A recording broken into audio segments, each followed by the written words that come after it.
Now there's an officer for you. Did you see that? A figure appeared at the bottom and began slowly climbing up the staircase. Malishev and Turban were able to make out who it was as he reached the first landing. The figure advanced on doddering, infirm legs, his white head shaking, and wore a broad double-breasted tunic with silver buttons and bright green lapels.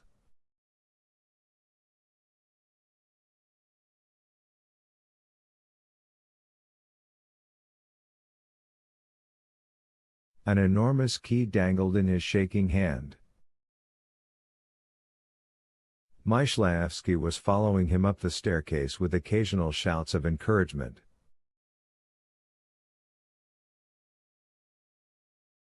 "Come on, old boy, speed it up. You're crawling along like a flea on a tightrope." You're, mumbled the old man as he shuffled along. Karas emerged out of the gloom on the landing, followed by another, tall officer, then by two cadets and finally the pointed snout of a machine gun.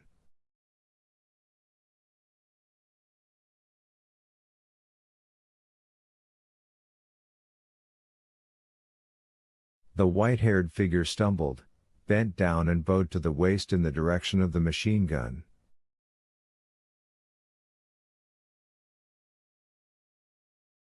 Your Honor," muttered the figure. The figure arrived at the top of the stairs, and with shaking hands, fumbling in the dark, opened a long oblong box on the wall from which shone a white spot of light.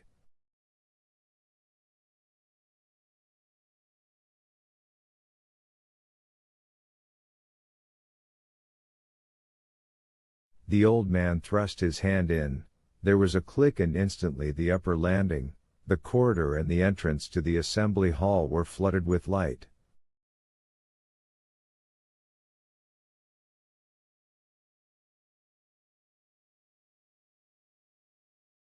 The darkness rolled away to the ends of the corridor. Myshlayevsky immediately took possession of the key and thrust his hand inside the box where he began to try out the rows of black switches.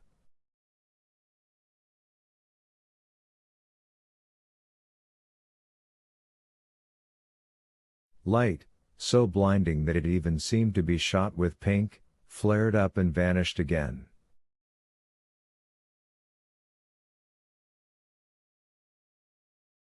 The globes in the assembly hall were lit and then extinguished. Two globes at the far ends of the corridor suddenly blazed into life and the darkness somersaulted away altogether.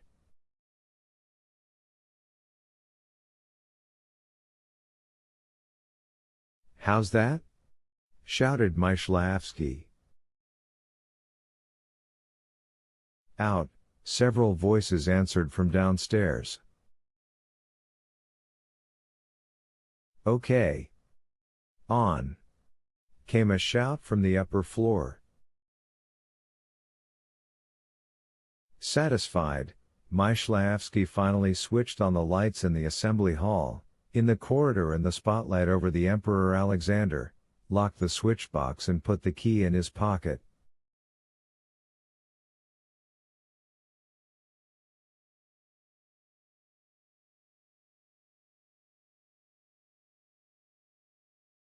"All right, you can go back to bed now, old fellow," he said reassuringly, "all's well now."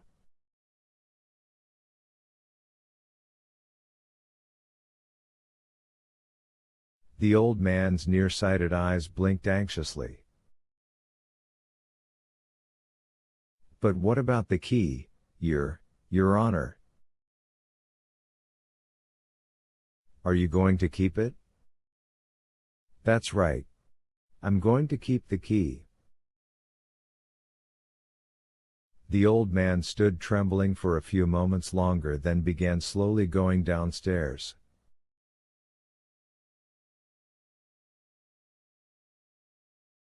Cadet.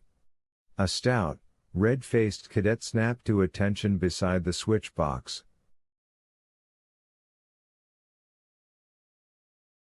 You are to allow only 3 people to have access to the box, the regimental commander, the executive officer and myself.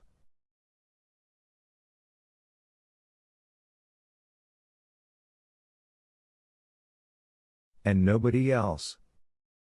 In case of necessity, on the orders of one of those 3 officers, you are to break open the box, but carefully so as not to damage the switchboard.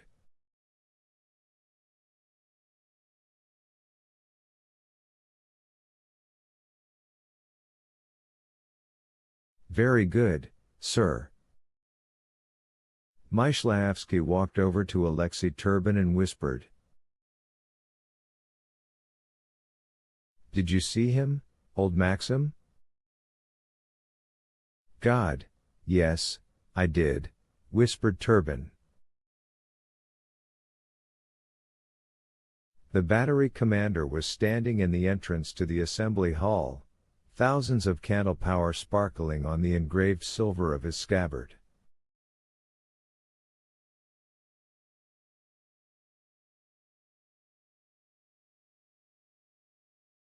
He beckoned to Myslavsky and said,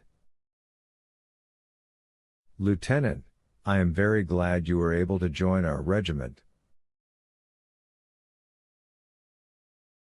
Well done. Glad to do my duty, sir.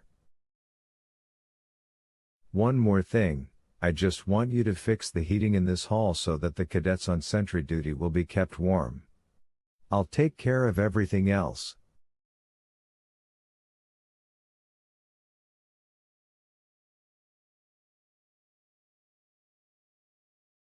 I'll see you get your rations and some vodka, not much, but enough to keep the cold out.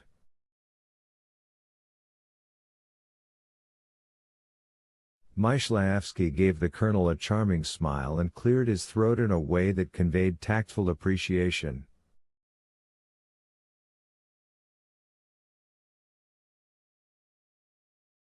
Alexei Turbin heard no more of their conversation.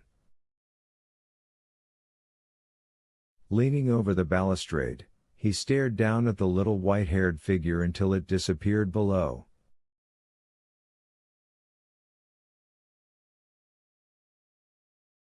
A feeling of hollow depression came over Turbin. Suddenly, leaning on the cold metal railings, a memory returned to him with extreme clarity.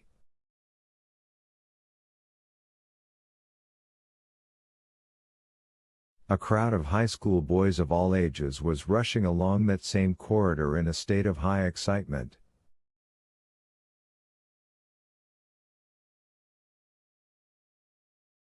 Maxim, the thick-set school beadle, made a grab at 2 small dark figures at the head of the mob.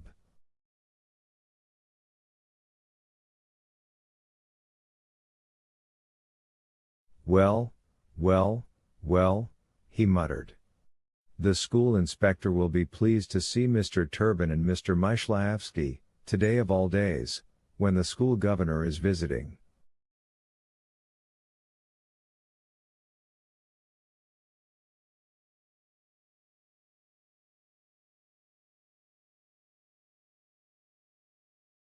He will be pleased. Needless to say, Maxim's remark was one of crushing sarcasm. Only someone of perverted taste could have gained any pleasure from the contemplation of Mr. Turbin and Mr. Myslavsky, especially on the day of the school governor's visit.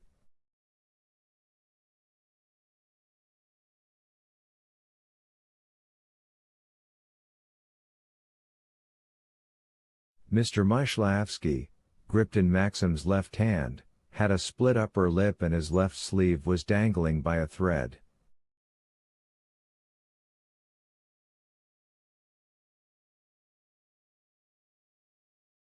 Mr. Turbin, a prisoner of Maxim's right hand, had lost his belt and all his buttons, not only on his tunic but his fly buttons as well, revealing a most indecent display of underwear.